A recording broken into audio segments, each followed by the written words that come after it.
नमस्कार, आप देख रहे हैं इंडिया न्यूज। मैं हूं आपके साथ सरिता तिवारी। खबरों की शुरुआत करें इससे पहले इस वक्त की एक बड़ी खबर यहां पर आ रही है, आपको सीधे बता दें। यहां पे इस वक्त की जो बड़ी खबर यहां पर मिल रही है भोपाल से, जहां पर बीजेपी में उपचुनाव पर मंथन का दौर यहां पर जारी है। बीजेपी प्रदेश प्रभारी मुरलीधर राव के दौरे का आज दूसरा दिन है। लगातार उपचुनाव को लेकर मंथन चल रहा है। आज तैयारियों के साथ दावेदारों को लेकर भी यहां पर मंथन हो रहा है। तीनों विधानसभाओं के संभावित उम्मीदवारों के नाम पर मंथन होना है। खंडवा लोकसभा के साथ उम्मीदवारों के नाम पर मंथन आज यहां पर होगा। आपको बता दें, कल भी इसी को लेकर सीएम शिवराज सिंह चौहान ने यहां पर बैठक की थी और आज बीजेपी में उपचुनाव पर दोबारा से भोपाल में ये मंथन जारी है। बीजेपी के प्रदेश प्रभारी मुरलीधर राव के दौरे का आज दूसरा दिन यहां पर है। आज जिस तरह उपचुनाव की तैयारियों को लेकर चर्चा हो रही है, साथ ही साथ दावेदारों को लेकर भी मंथन हो रहा है कि तीनों विधानसभाओं पर जहां पर उपचुनाव होने हैं वहां पर संभावित प्रतिवादी कौन कौन होंगे और खंडवा लोकसभा के साथ साथ उम्मीदवारों के नाम पर भी मंथन हो रहा है। भोपाल में बीजेपी में उपचुनाव का मंथन का दौर लगातार जारी है। बीजेपी के प्रदेश अध्यक्ष का आज दूसरा दिन है दौरे का और लगातार तैयारियों को लेकर भी चर्चा हो रही है, इंतजाम हो रहे हैं। साथ ही साथ जो संभावित उम्मीदवार हैं उनके नामों पर, उनके दावेदारी पर भी यहां पर बातचीत चल रही है। आज खासकर तैयारियों के साथ दावेदारों को लेकर मंथन यहां पर किया जा रहा है। वहीं कल सीएम शिवराज सिंह चौहान ने भी ये बैठक की थी और इसमें भी तैयारियों को लेकर चर्चा की थी। आज खुद प्रदेश अध्यक्ष हैं, वो इसको लेकर बातचीत कर रहे हैं और उपचुनाव होने वाले इसको लेकर तैयारियां कैसी क्या रहेंगी, साथ ही साथ किस किस नाम संभावित यहां पर होंगे उसको लेकर भी बात चल रही है। और इसी पर और जानकारी के लिए हमारे संवाददाता हैं ब्रजेश जैन लाइव जुड़ चुके हैं। ब्रजेश, क्या कुछ वो नाम है जिसको लग रहा है कि संभावित वो नाम हो सकते हैं उम्मीदवारी के लिए?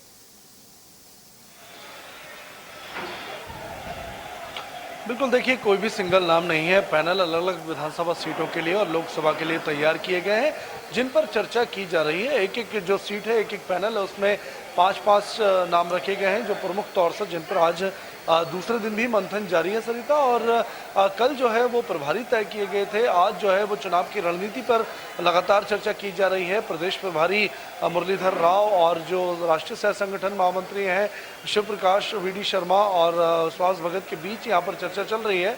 अलग अलग मोर्चा प्रकोष्ठ के तमाम बड़े नेता और सांसदों को भी बुलाया जा रहा है, उनसे भी मेल मुलाकात और चर्चा चल रही है। जो पैनल है वो हालांकि अभी किसी तरह की बीजेपी ने नाम तय नहीं किए हैं, लेकिन चर्चा सभी नामों को की जा रही है कि किस क्षेत्र में कौन सा नेता सियासी गणित में चुनाव जीतता हुआ नजर आ रहा है, किसकी कैसी छवि है, किसका कितना प्रभाव है। सबसे ज़्यादा जो चर्चा का विषय है वो है खंडवा लोकसभा का जो सीट पर जो उपचुनाव होना है उसको लेकर मंथन किया जा रहा है। कल ही हमने देखा कि 8 विधानसभा सीटों पर जो 7 मंत्री तय किए गए थे, संगठन के भी कई बड़े नेताओं को तैनात किया गया था जिनको जिम्मेदारी दी गई थी। अभी ताज़ा तस्वीरें मैं आपको दिखाता हूँ बीजेपी कार्यालय की सरिता। काफ़ी चहल पहल और चहलकदमी बीजेपी कार्यालय में है। प्रदेश अध्यक्ष वीडी शर्मा यहाँ पर पहुँच चुके हैं, फिर से एक बार बैठक में शामिल होंगे। सुबह भी बैठक चली थी बीजेपी कार्यालय में, कल भी दिन भर बैठकों का दौर चला था जिसमें कि कल दिन भर हमने देखा कि प्रभारियों के नाम शाम तक तय किए गए थे।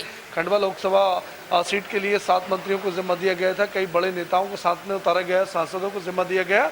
एक बार फिर आज मंथन चल रहा है। तो कुल मिलाकर बीजेपी में सरिता मंथन का दौर जारी है और लगातार चुनाव कैसे जीता जाए, ज़्यादा से ज़्यादा वोटों से सारी सीटें कैसे जीती जाए, कौन से मुद्दे चुनावी रहेंगे ज़मीन पर जिनको बीजेपी उतारने वाली है और कैसे मतदाताओं का भरोसा कायम रखा जाए, इन तमाम मुद्दों को लेकर आज बीजेपी में बैठक चल रही है। जी, और ब्रजेश, एक तरफ हम देख रहे हैं कि मध्य प्रदेश के अंदर कई जिलों में भारी बारिश भी हो रही है, दूसरी तरफ उपचुनाव की तैयारियां भी यहाँ पर चल रही हैं। तो ऐसे में उपचुनाव करवाना किस तरह से ये पॉसिबल हो पाएगा?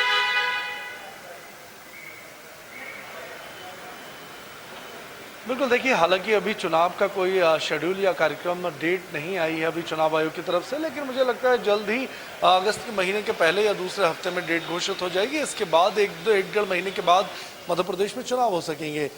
फिलहाल जैसा आपने बताया कि 2 तरफा मार मध्य प्रदेश पर है। एक तो बाढ़ और अति बारिश से मध्य प्रदेश प्रभावित है और दूसरी तरफ कोरोना की तीसरी लहर की संभावना है। ऐसे में चुनाव कराए जाना कहीं ना कहीं सवाल भी उठते हैं, लेकिन हमने देखा कि दूसरी लहर के बीच भी जो दूसरी सीटें थी उन पर भी चुनाव हुए थे और इसलिए सरकार चाहती है कि तीसरी लहर के पहले ही चुनाव करा लिए जाए, ज़्यादा कोरोना का इफेक्ट ना हो, इस दौरान चुनाव हो जाए तो ज़्यादा बेहतर है। बिल्कुल। और आज जो मीटिंग चल रही है, जो तैयारियों को लेकर चर्चा हो रही है, प्रदेश अध्यक्ष के अलावा कौन कौन वहां पर इस वक्त मौजूद है?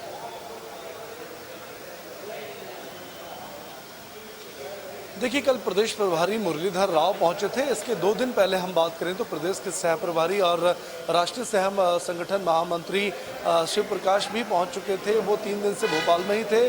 2 दिन जी। उन्होंने गुरु पूर्णिमा का कार्यक्रम मनाया, उसकी रूपरेखा बनाई, कार्यकर्ताओं से मुलाकात की और अब दूसरे दिन भी मंथन चल रहा है। इसके अलावा कल मुख्यमंत्री शिवराज सिंह चौहान बैठक में शामिल हुए थे। हालांकि आज उनके परिवार का एक कार्यक्रम था, उज्जैन वो गए हैं महाकाल के दर्शन के लिए, वो बैठक में नहीं है।